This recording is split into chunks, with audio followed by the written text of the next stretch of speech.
In a year of political upset after political upset, where the confident and powerful have been toppled, where the underdogs and outsiders have had a surge in popularity, it is now the turn of Europe's largest country to feel the sting of 2017.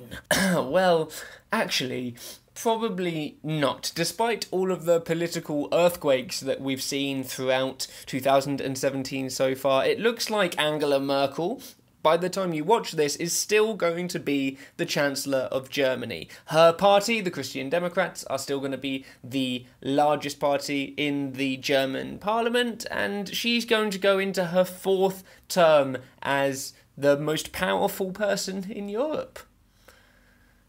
I mean, credit where credit's due, right? It may seem, therefore, that there isn't a lot to talk about besides the really weird Freudian tendency of Angela Merkel to be called Mooty by her electorate. But don't be fooled, Germany may look like a serene duck gliding gracefully across the surface of the burning lake that is current global politics. But trust me when I say that they are paddling like hell underneath and trying desperately not to catch fire themselves. Germany uses a form of voting that makes it very difficult for any one party to get over the 50% of parliamentary seats needed for them to be able to govern properly. This means that coalitions are the norm, and the last time Germany had a nationwide election in 2013, we saw Angela Merkel's CDU form a coalition with the party that came in second, Martin Schulz's SPD, the centre-left Social Democrats.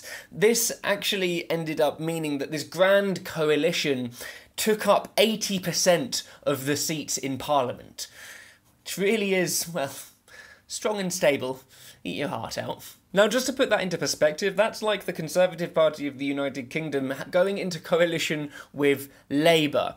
And, well, let's just say that there's less likelihood of that happening than Brexit being a success. But apparently the German electorate, or the majority of them at least, quite enjoy plodding along the centre ground of politics. However, this year it looks like a grand coalition is going to be unlikely to work again. The Social Democrats have been burned quite severely by being the junior partner in a coalition with Angela Merkel's party, and if they can, they're probably going to try and get away with just being the major opposition to whatever government is formed. Because of Germany's voting system, a party needs to get over 5% of the national vote in order to be eligible to have any representation within their national parliament, called the Bundestag. And for the first time since reunification, it looks like there's going to be up to 6 different parties represented this time around, which, I mean, it's a lot. Merkel's party is very likely to be the largest one standing at the end of this election. So what makes this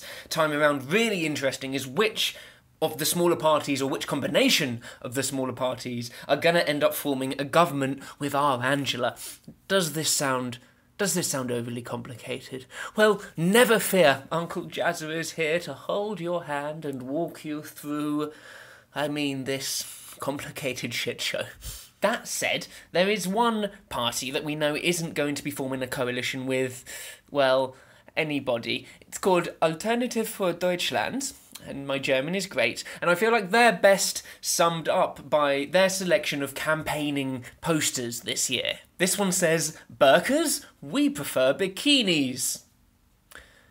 Classy. This one chooses to completely misunderstand the challenges of ageing populations faced across the developed world and simply states, "New Germans will make our own," as if there's a production line waiting to be used by them in Bavaria once Volkswagen have finished using it. This one says, "Islam? Not in our kitchens, because Muslims are the only people in the whole of Germany who don't eat pork.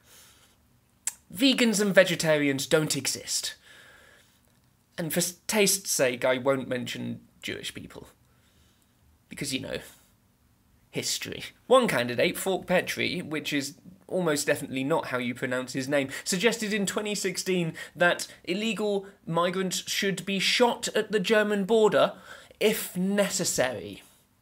So that's okay then. One of the AfD's leaders, Alexander Gauland, suggested that Germans should be able to be proud of the actions of their soldiers in World War I and World War II, which I hope I don't have to go into detail as to why that is slightly awkward here. He also doesn't want to live near black people and suggested that a German-Turkish social democrat politician should be dumped back in the country of her parents' origin.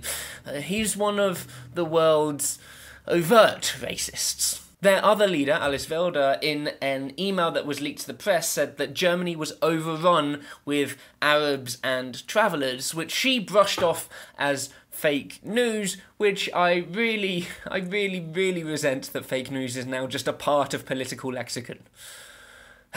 This is all rather shocking because this will probably be the first time that such an overtly right-wing, nationalist and xenophobic party will have representation in Germany's federal parliament. But luckily everybody else said that they're not going to work with them, so there's no chance of them actually being in government. Fingers crossed. Although just being in the Bundestag will mean that they will be able to shape a certain amount of national discourse.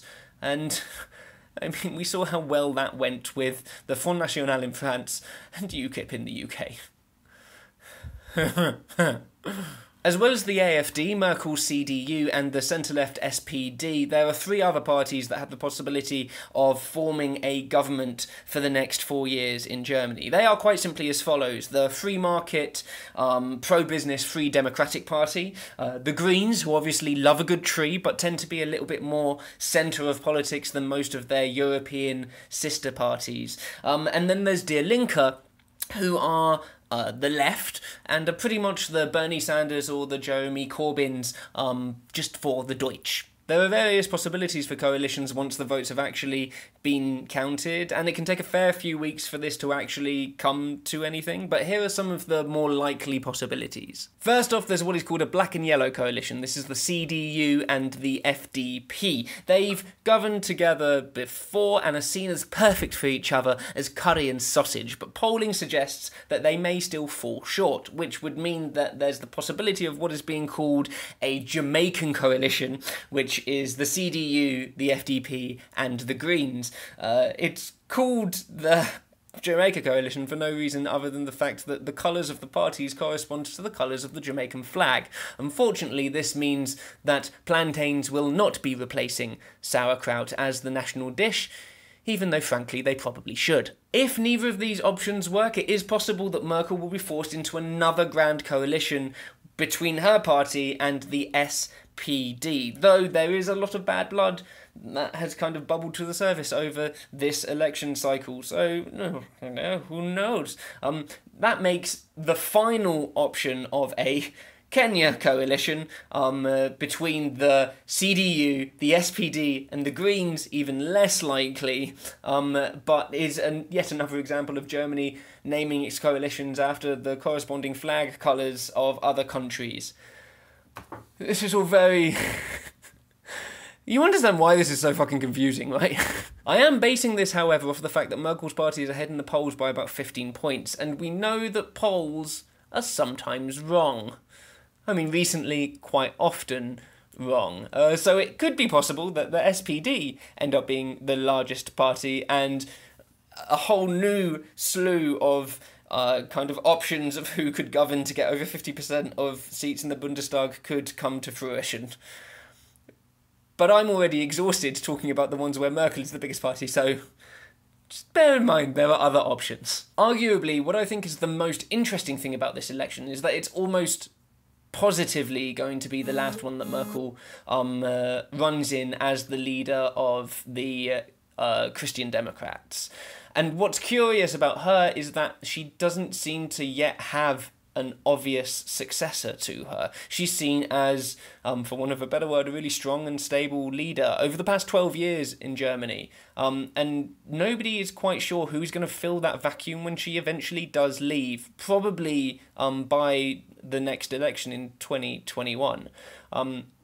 This is going to be really consequential for Germany, because it's when power vacuums exist, that's when people grab opportunities, and we see awkward surges in polling. So certainly watch this space, because it's going to be the next 4 years that are actually going to be really interesting in German politics. Thank you so much for watching. I hope that this has helped and not made it more complicated. Fingers crossed. Is there anything I missed? Is there anything that you think people need to know? Let me know in the comments below. Thank you so much to all of my patrons who make me making these informative videos possible. If you would like to also be able to join the guys who are scrolling across the bottom of the screen now and help create content that educates and informs and is also occasionally entertaining, then please go over to my Patreon and check it out. That would be great. Thank you very much. If you like talking about politics and having like a safe space where you can, like, you know, share political opinions, then subscribe to me here over my mouth, because, you know, why not? Also, this video has been suggested for you by YouTube's algorithm, so you will like it. Guaranteed. Right, bye now.